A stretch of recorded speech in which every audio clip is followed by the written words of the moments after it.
The crisp fall wind whipped through dusty ridge like a warning, carrying the smell of dry earth and distant rain.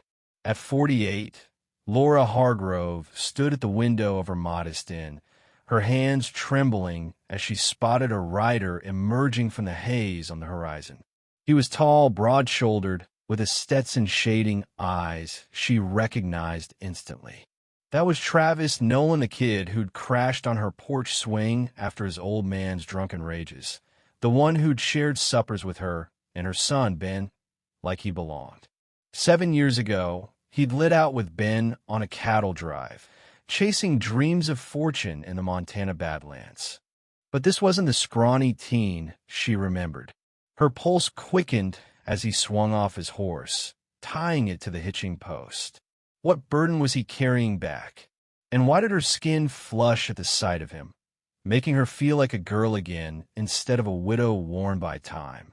Travis's boots thudded on the wooden steps, and 3 firm knocks rattled the door. Laura glanced in the mirror-silver streaks in her chestnut hair, laugh lines around her hazel eyes, but her figure still held the curves that turned heads back in her day. "Travis," she whispered as she opened it. Time froze. The boy was gone. In his place stood a man forged by the trail-rugged jawline dusted with stubble, piercing gray eyes hiding storms, his shirt straining over a chest built from hard labor. When he doffed his hat, sandy hair tumbled forward. "Ma'am," he said, his voice gravelly from dust and regret. I need to talk about Ben." The world spun. She staggered back, clutching the doorframe. "Come in." The inn was quiet. The oil boom had fizzled, leaving empty rooms. Alone in the kitchen where they'd shared so many meals, she poured coffee with shaking hands. He declined, his face grim. "Laura, there's no gentle way. Ben's gone. Rustlers ambushed us up north." He charged in like a fool hero. The words slammed into her like a gut punch. She gasped, crumpling, and Travis caught her, his arms wrapping around her waist. Through the sobs, she felt his solid heat, his heartbeat thundering against her. "I'm sorry," he murmured into her hair. "I should have protected him." She pulled away, tears streaming, their faces inches apart. His gaze dipped to her lips before snapping away.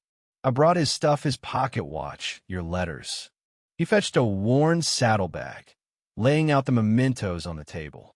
For days, Laura holed up in Ben's old room, surrounded by his boyhood treasures, a whittled slingshot, faded comic books, and a baseball glove. The scent of him lingered leather and boyish sweat. Travis haunted the house like a shadow, bringing trays she barely touched, fixing leaks without a word. On the 3rd day, she found Ben's letters bundled neatly, and bitterness welled up. "I raised him to stand tall," she whispered to the empty air, "and it killed him." Travis discovered her on the floor amid the scattered relics. That night, he brewed coffee in Ben's favorite mug by mistake, starting to dump it. "Don't," she said softly. They sat in silence at the table, grief binding them. When she leaned into his shoulder, exhaustion melting her resolve, a spark ignited wrong, forbidden but alive. He stayed on, mending the barn door, stacking hay for winter, chopping wood. Meals felt charged now. She'd catch his eyes tracing her as she stirred pots, her apron hugging her hips. He'd brush past too close, his breath warm on her neck as he reached for plates. "Remember when Ben bet you could outrun old Mr. Jenkins's hound?" she teased one evening to ease the tension. Travis chuckled, his first real laugh. "You made me confess and apologize. But I wasn't mad about the dog. I was jealous Ben called you Mom, and I couldn't." The confession hung heavy. "Laura, I know it's twisted. You've been like family, but not to me. Not anymore." Heat flooded her. She should have recoiled, but her body betrayed her, a flush spreading. "You were just a kid. I stopped being a kid at 17, seeing you in that blue sundress at the town fair. wanted more than scraps of kindness. The memory hit hard. She felt his stare then, dismissed it as puppy love. Now, with him so close, she couldn't deny the pull. Travis, we can't. But as his hand grazed her cheek, fire raced through her veins.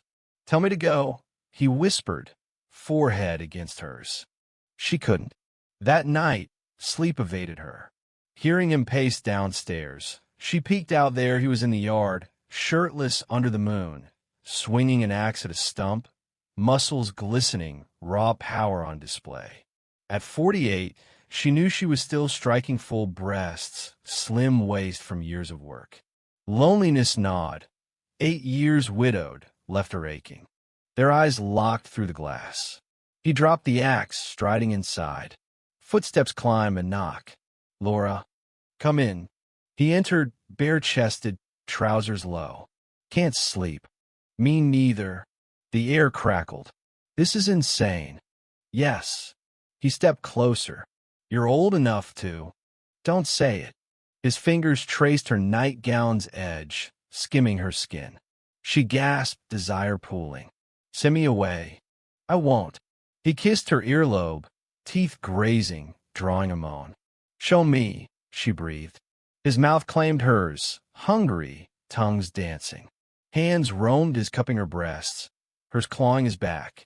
He lifted her to the bed, the world narrowing to touch and need.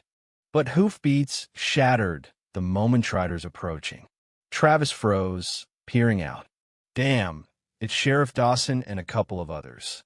Laura's blood chilled. Likely, Mrs. Wilkins and Pastor Reed, the town's moral watchdogs. The window go. No running.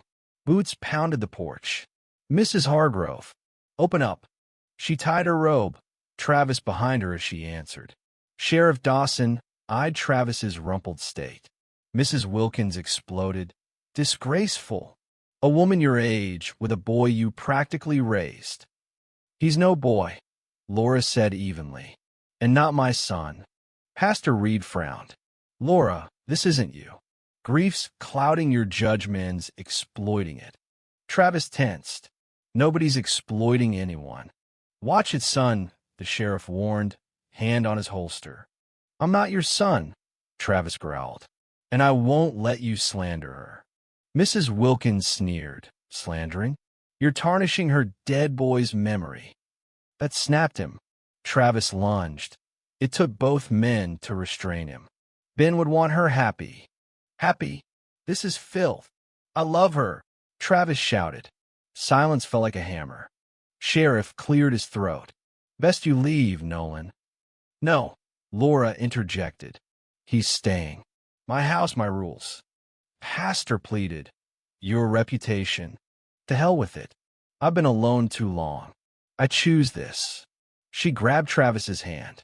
The trio left muttering, but the damage was done. Word spread like a prairie fire. By morning, the emptied guests fled. The grocer ignored her. The butcher turned away. That night, Travis headed to the Rusty Nail Saloon for supplies, but Laura knew he was spoiling for a fight. Shouts echoed blocks away. She rushed over, pushing through the crowd. Inside, Travis faced 3 burly locals, bloodied but unbowed. Who else calls our names? He taunted. One charged. Travis felled him with a hook. Another swung a chair. Travis dodged, cracking ribs. The third backed off. This ain't natural, the man yelled. Natural? Her rotting alone, while you hypocrites cheat and booze? She's the woman I love. Deal with it, or face me. Sheriff burst in. Break it up. But the third sneered. Loves the old hag, huh? Travis grabbed his throat, slamming him down. One more word, and you're done. Eyes murderous. He squeezed until Laura's plea made him release. This town's poison, he declared. Gossip all you want. I am a grown man loving a woman. Your problem. He took her hand, leading her out amid glares. Back home, she tended his wounds. I worsened it. No, you fought for me. But reality hit. Ostracized, broke. You could start fresh alone. Shut up. My life's with you if you'll have me. On one knee. Marry me. We'll head to Oregon. Ranch up. Tears came.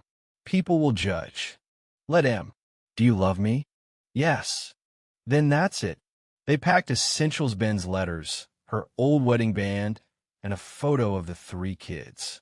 Dawn broke as they boarded the train west, whispers following but ignored. Oregon brought fresh starts.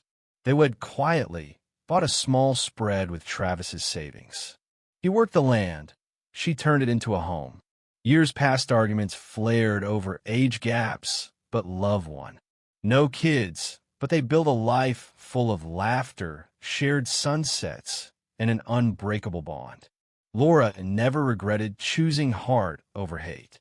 Travis proved daily. Age was just a number. Love was timeless.